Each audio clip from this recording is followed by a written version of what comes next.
Hello there. Today we're going to read the Polar Express. I think I'm going to need kids. Come on, kids.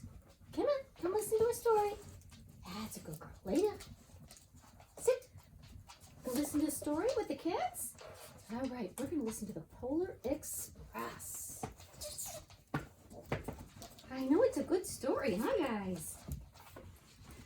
All right, here we go. On Christmas Eve, many years ago, I lay quietly in my bed.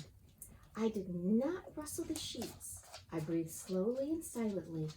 I was listening for a sound a friend had told me I'd never hear, the ringing of Santa's bells of Santa's sleigh. There's no Santa, my friend had insisted, but I knew he was wrong. Late that night I did hear sounds, though not of ringing. From outside came the sounds of hissing steam and squeaking metal. I looked through my window and saw a train standing perfectly still in front of my house. Look at that train. It was wrapped in an apron of steam. Snowflakes fell lightly around it. A conductor stood at the open door of one of the cars. He took a large pocket watch from his vest, then looked up at my window. I put on my slippers and robe. I tiptoed downstairs and out the door. All aboard, the conductor cried out. I ran up to him. Well, he said, are you coming? Where? I asked. Why, to the North Pole, of course, was his answer. This is the Polar Express. I took his outstretched hand and he pulled me aboard.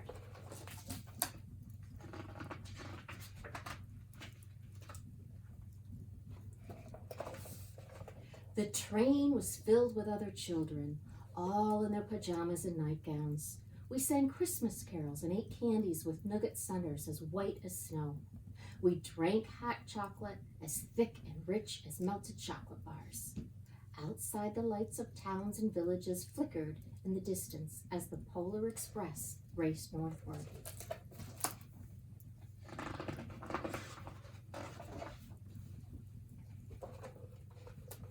So there was no more lights to be seen.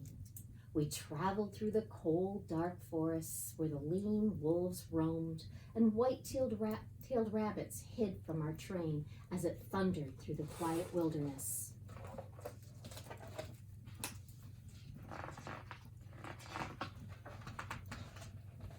We climbed mountains so high it seemed as if we would scrape the moon. But the Polar Express never slowed down. Faster and faster we ran along, rolling over peaks and through valleys like a car on a roller coaster.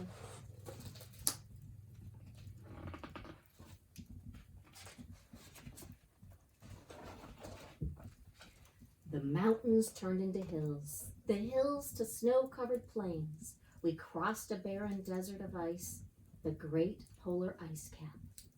Lights appeared in the distance. They looked like the lights of a strange ocean liner sailing on a frozen sea.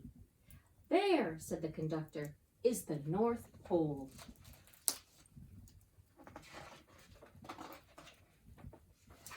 The North Pole. It was a huge city, standing alone at the top of the world, filled with factories where every Christmas toy was made. At first we saw no elves. They're gathering at the center of the city, the conductor told us. That is where Santa will give the first gift of Christmas. Who receives the first gift? We all asked. The conductor answered, he will choose one of you.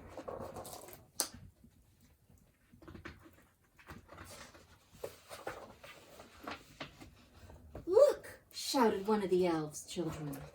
The elves! Outside we saw hundreds of elves.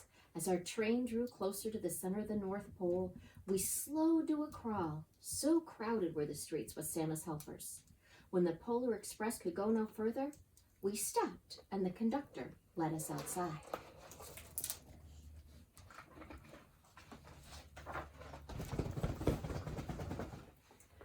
We passed through the crowd to the edge of a large open circle. In front of us stood Santa's sleigh. The reindeer were excited. They pranced and paced, ringing the silver bells that hung on their harnesses. It was a magical sound, like nothing I'd ever heard. Across the circle, the elves moved apart and Santa Claus appeared. The elves cheered wildly. He marched over to us and, pointing to me, said, "Let's have this fellow here." He jumped up into his sleigh. The conductor handed me up. I sat on Santa's knee and he asked, "Now what would you like for Christmas?"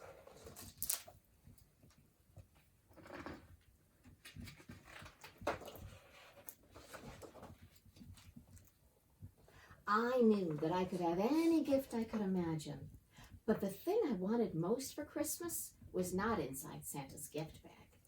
What I wanted more than anything was one of the silver bells from Santa's sleigh.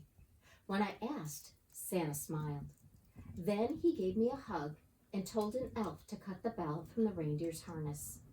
The elf tossed it up to Santa.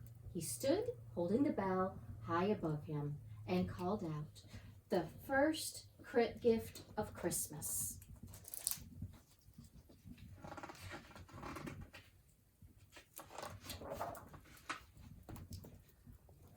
A clock struck midnight as the elves roared their approval.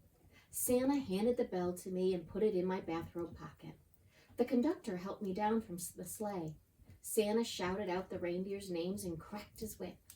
His team charged forward and climbed into the air. Santa circled once above us, then disappeared in the cold, dark polar sky.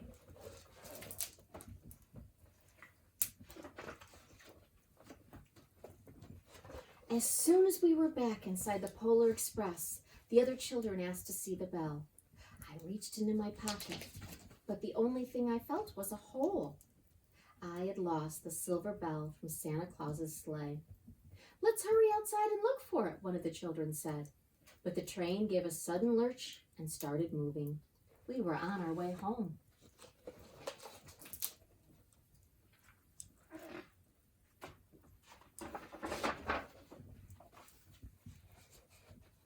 It broke my heart to lose the bell. When the train reached my house, I sadly left the other children. I stood at my doorway and waved goodbye. The conductor said something from the moving train, but I couldn't hear him. "What?" I yelled out. He cupped his hands around his mouth. "Merry Christmas," he shouted. The Polar Express let out a loud blast from its whistle and sped away. On Christmas morning, my little sister Sarah and I opened our presents. When it looked as if everything had been unwrapped, Sarah found one last small box behind the tree. It had my name on it. Inside was the silver bell. There was a note. "Found this on the seat of my sleigh. Fix that hole in your pocket." Signed, Mr. C. I shook the bell. It made the most beautiful sound my sister and I had ever heard. But my mother said, "Oh, that's too bad." "Yes," said my father, "it's broken." When I'd shaken the bell, my parents had not heard a sound.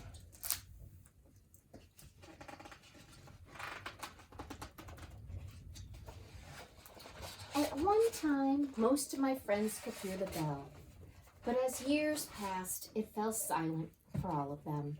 Even Sarah found one Christmas that she could no longer hear its sweet sound. Though I've grown old, the bell still rings for me, as it does for all who truly believe. What do you think? Do you hear the bell?